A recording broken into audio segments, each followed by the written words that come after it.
Guys, I know the exact feeling. The feeling of giving up before you've even started. Some lucky students fall in love with the text at first sight, while some unfortunate people dread having to study that text for the entire school year. Have you guys been there? Because I definitely have. In fact, comment below and let me know which book did you have to study in the past that you absolutely hated and why. I'd really love to find out if there's any commonality with the texts that get mentioned below. So having said all of this, I'm gonna help you find ways to help that text that you don't like that much easier to study. And I know for a fact that these following points in this video will definitely help because they helped me rewire my hatred of certain texts into texts that I actually kind of enjoyed studying. So hey, if you don't know me, I'm Lisa. I'm the founder of Lisa Study Guides, which is a private tutoring and study guide company. Every single week on this channel, I give you English advice, but also study related advice. So if you like what you're hearing, then please go ahead and subscribe so you don't miss out on any future videos. So let's just break down the first question that people will ask is, do I even really have to read this text if I don't like it? The answer is yes. It is still highly recommended that you read your text. I know it can be super tempting just to read chapter summaries or to download some Spark Notes or lit charts, but honestly, it's just not the same at the very end of the day. You can read as many study guides as you can,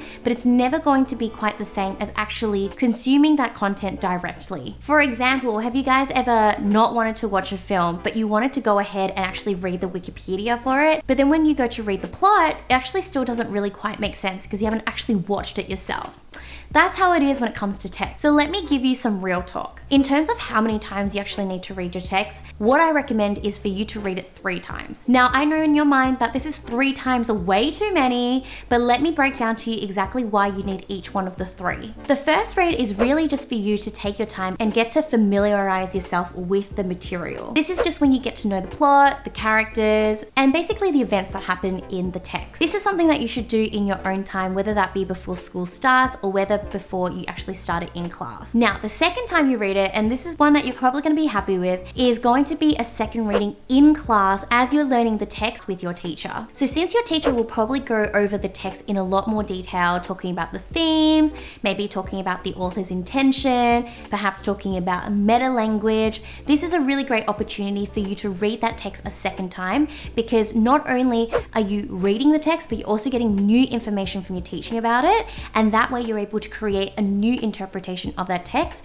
which is going to be a lot more solid than your first understanding of the text when you read it on your own. But at least this way, when you've read it a second time, you're not doing all that extra pre-work you've already done, which is also learning the new characters, also learning the plot, also learning the events that happen, because it's a lot to take in all at one time. That's why I've divided it into 2 readings. Now, the third reading is actually a third reading that you want to do just before your final assessment or exam on the text. So when you study the text, it may be so that you've studied it early on in the year, but your exam happens later on in the school year. So you might have had several months break where you're not digging into the text.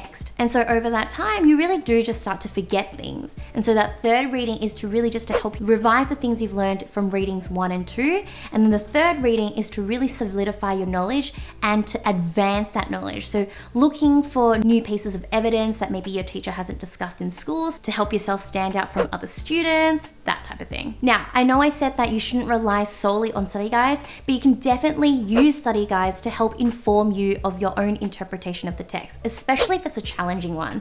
And in most times, people don't like texts because they're hard. That's why at LSG, we have plenty of study guides for you. So if you wanted to check them out, then go ahead and click on that link up above. Now that we've gotten how many times you should read the text out of the way, let's talk about how you find motivation to read your text. Some common reasons why we might procrastinate reading our text are the sheer volume of pages we need to read, having a short attention span, and maybe you're more of a visual learner than you are a reader. If this is the case, there are many ways to increase your motivation to read or watch your text. For example, if the text is a play, like The Crucible by Arthur Miller, watch the play while reading the script. Not only will this help you understand the stage directions in the script, but it can also help with understanding the plot if you're more of a visual learner. If the text has a film adaptation, for example in Cold Blood by Truman Capote, or The Dressmaker by Rosalie Ham, watch the film adaptation first. Knowing major plot twists and spoilers can make reading a text feel faster as you already know what's gonna happen. Watching film adaptations can also help allow you to picture the plot easily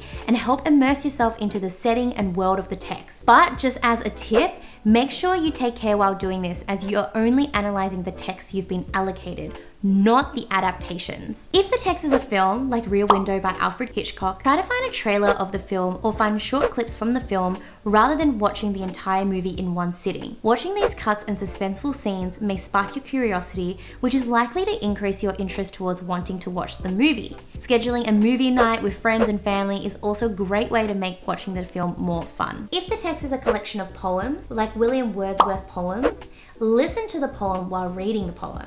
Not only will this help you embody the poet's mind, but it can help you recognize the rhyme schemes and rhyming patterns that may not be as noticeable at first glance. Finally, how do you make reading your text more enjoyable? The first thing is to create goals. Space it out. We don't want to get burnt out. Organize goals and don't attempt to read an entire book in a night. For example, you can aim to read one chapter a day. Not only will this hold you accountable, it will also make reading less daunting and overwhelming. Next are rewards. Who doesn't love rewards? Reward yourself after reaching your reading goals. This may be as simple as taking a break after reading or reading a book that you like instead. You can also use audiobooks when you don't feel like physically reading. You can download audiobooks of your text and listen to them while you're commuting or while you're doing your chores. And then there's the environment. Create a perfect reading atmosphere. This is quite subjective, but if you're struggling to find this niche, here's a step-by-step guide to romanticize reading. One is to put your devices away. If you're opting to read an ebook, you can also turn your notifications off. We don't want to be distracted and procrastinate. Next is to find a comfortable place to sit with good lighting. Then, if you're in the mood for a sensory experience, light a scented candle or make your favorite beverage to sip along while you're reading. Who doesn't love the idea of a cozy night in with a book? Then, if it helps, you can pretend that you're reading at an aesthetic library, your favorite cafe, or a serene park.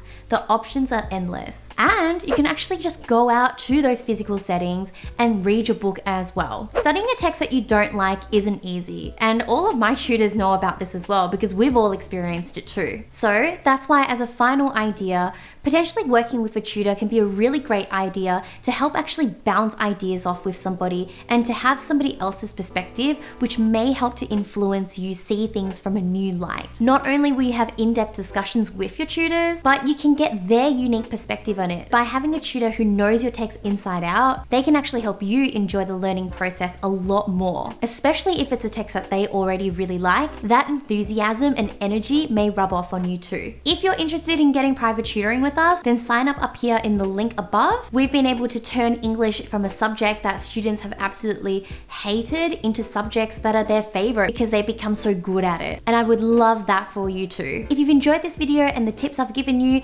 please like this video. Don't forget to subscribe, leave a comment for me, and I will see you guys next time. Bye!